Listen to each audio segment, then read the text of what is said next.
kingdom here, let the Good morning, Life Group leaders. I just wanted to get with you here before we do week 27 and following Jesus together. This week is going to be a lot more, I guess, exciting than last week was. Last week was pretty sobering, pretty heavy, talking about the crucifixion and the difference that makes in our lives today. But this week we get to talk about the resurrection. But before we get into that, a couple things I just want to cover with you. If you still have your Life Group Leader book, I want to encourage you to grab that now as you watch this. And on page 3 of that book, it talks about your role as a leader. What are some of your responsibilities inside that life group? A couple of them I just want to highlight this week is I hope that you are personally spending time in the Word. I hope that you're allowing God to transform you. I know that we're here to make disciples who make disciples, but we can't forget that we are disciples as well. That we are the ones that that we are ones that God wants to pour into. We are ones that God wants to transform. So don't just prepare this week or any week for somebody else. Allow God to really speak to you through His Word and do a work in you as you're um, trying to do or trying to facilitate His work in other people's lives as well. Um, One thing that I believe that is important this week, and one of the questions, especially life application question number 4, who will you tell the resurrection story to this week with the same enthusiasm as the disciples telling others? You know, we have the greatest message, we have the greatest story, if you will, um, that has ever been told. And it's an exciting story. It's a life giving story. You're going to hear me talk about that in the sermon today.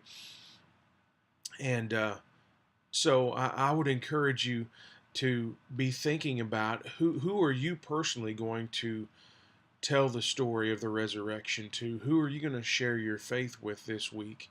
And I think this is a good way to help remind people in the groups of the thing that I challenged the congregation with the week of Focus Week and then that Sunday after Focus Week of sharing their faith 10 times over the course of 2018.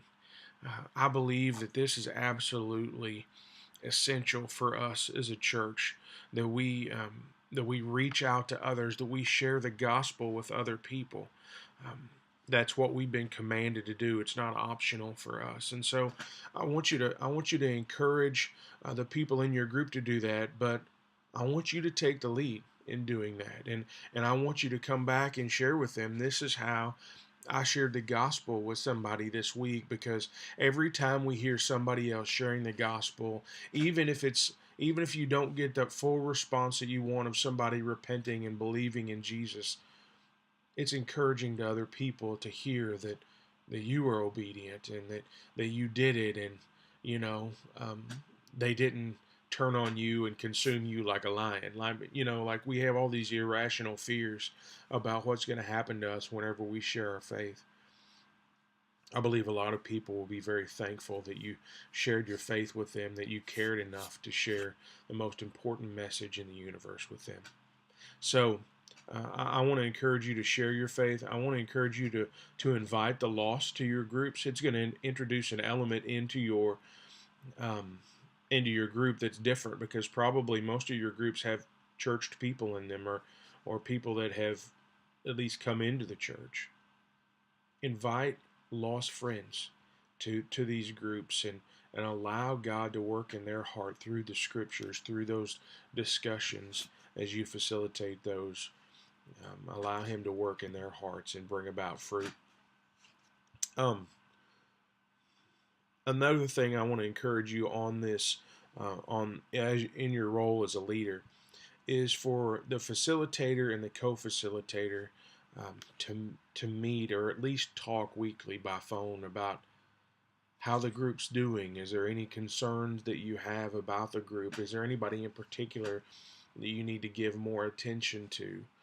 Um, I mean, meet as couples to discuss that, and try to collectively talk about your group. And whenever I say that, I don't mean sit and gossip about your group. I mean talk about how you can foster spiritual growth in them, and what you need to do inside the group and outside of the group to be pouring into them. Um, I don't know that I have a whole lot else to say. Just one more thing um, in those instructions about your role as a leader inside the group. Um, Something I even have to do better than what I've been doing. Chase the strays. If you have people that started coming to your group and now for whatever reason have trailed off, um, call them, go see them, pursue them. You may think, well, if they're not coming, there's a reason they're not coming, and they don't want me coming after them. A lot of times people, the response they have after being gone for a while is that, well, nobody ever contacted me. I didn't think they even cared if I was there or not. They need to know that we care by us going after them, calling them, pursuing them, talking to them, letting them know that we want them, that they're accepted and they're a part of the group. Everybody wants acceptance, and so go after them. Uh, I want to just mention that um, next Sunday night, February the 4th, I'm doing this on January 28th. So I don't know when you're watching this, but this next week we are going to have the Super Bowl fellowship at First Baptist. I'm going to leave that up to you as a life group leader. If you want to continue to have life group that night, you're welcome to do that. If you want to dismiss and go to First Baptist and enjoy the fellowship with other brothers and sisters, I would encourage you to do that as well. Um, there was one more thing, and I failed to write it down. Oh, yes.